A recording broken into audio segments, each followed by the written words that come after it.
Welcome to my YouTube channel bio master. आज पर हम आपका स्वागत करते हैं। तो आज हम आपको बायो से रिलेटेड यानी जीएस अर्थात जीएस यानी जनरल साइंस अर्थात सामान्य विज्ञान कुछ इंपॉर्टेंट क्वेश्चन बताएंगे और उनके आंसर्स भी बताएंगे। तो पहला हमारा क्वेश्चन है कि रात्रि के समय व्यक्ति को पेड़ के नीचे क्यों नहीं सोना चाहिए। यानी कि आपको जो शाम को रात को पेड़ के नीचे क्यों नहीं सोना चाहिए।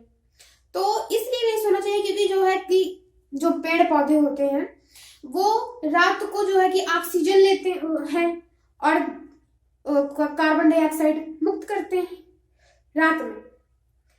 तो आप भी ऑक्सीजन लेते हैं और कार्बन डाइऑक्साइड मुक्त करते हैं।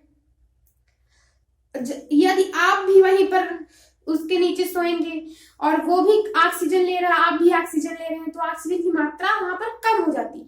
और ज्यादातर तो जो पीपल का पेड़ होता है उसमें सबसे ज्यादा ऑक्सीजन वो मुक्त करता है, दिन में मुक्त करता है। पेड़ जो है दिन में ऑक्सीजन मुक्त करते हैं, परंतु रात के समय यानी कि रात में जो है वो ऑक्सीजन लेते हैं और कार्बन डाइऑक्साइड मुक्त करते हैं।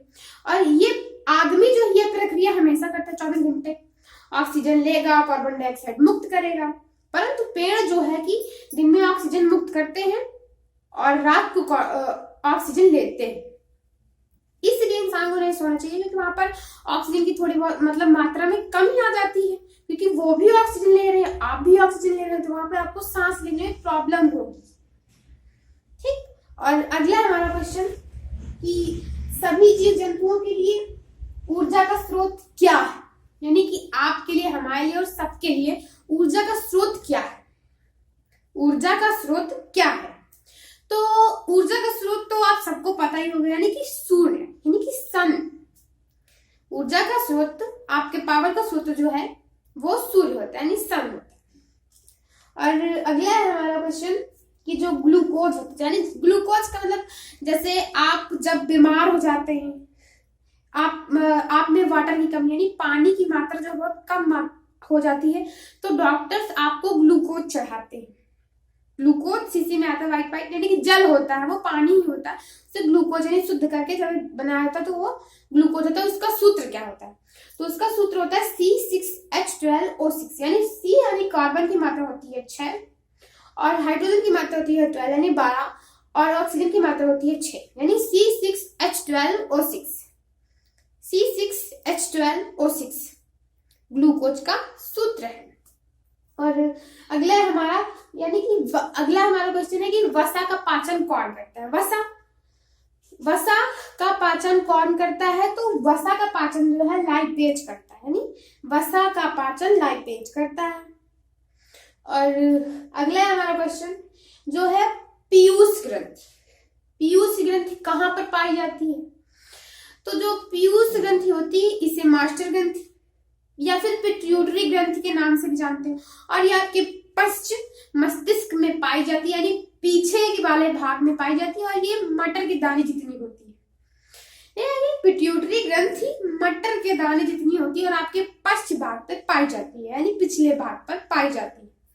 आपके माइंड में पिट्यूटरी ग्रंथि, मास्टर ग्रंथि और ये पीयूष ग्रंथि, 3 नाम है इसके।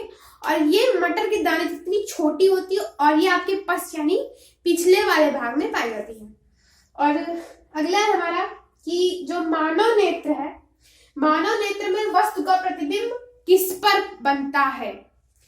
जैसे कि आप एक्सप्लेन कीजिए, आपके सामने एक गाड़ी आ रही है, कार आ रही है, तो जो जब आप उसको देखेंगे तो आपकी आंख पर यानी किस क्षेत्र पर उसका जो है प्रतिबिंब बनेगा?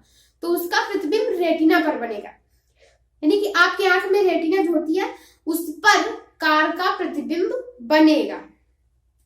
और अगला है हमारा क्वेश्चन, आयोडीन की कमी से कौन सा रोग होता है? आयोडीन तो यानी आप सबके घर में पाया जाता है। आयोडीन का मतलब होता है नमक। नमक सबके घर में उपलब्ध है, सब लोग नमक खाते हैं, पर कोई बहुत कम खाता है, उसकी वजह से या फिर किसी इंसान में जो होता है आयोडीन की कमी हो जाती है, उसकी वजह से जो रोग होता है उसका नाम है घेंघा रोग। गले में स्वेलिंग आ जाती है घेंघा रोग में। तो जो घेंघा रोग होता है वो आयोडीन की कमी से होता है, यानी कि आयोडीन की कमी से घेंघा रोग होता है। या फिर आयोडीन की कमी से घेंगा रोग उत्पन्न होता है। और अगला है हमारा, मानव मस्तिष्क का कौन सा ऐसा अंग है जो निगलने उगलने का नियायक केंद्र है, यानी कि आपके माइंड का कौन सा ऐसा केंद्र है जो निगलने और उगलने का नियायक केंद्र कहलाता है। तो वो जो केंद्र है वो मेंडुला ओब्लिगेटा, मेंडुला ओब्लिगेटा वो आपके मानव मस्तिष्क में निगलने उगलने का नियायक केंद्र कहलाता है। ठीक है, मैंने आपको सारे बताए हैं, अपने हिसाब से तो मैंने एक्सप्लेन किए हैं, और अगर कोई कमी हो तो कमेंट कीजिए, बताइए कि हाँ आपसे यहाँ पे गलती हुई है।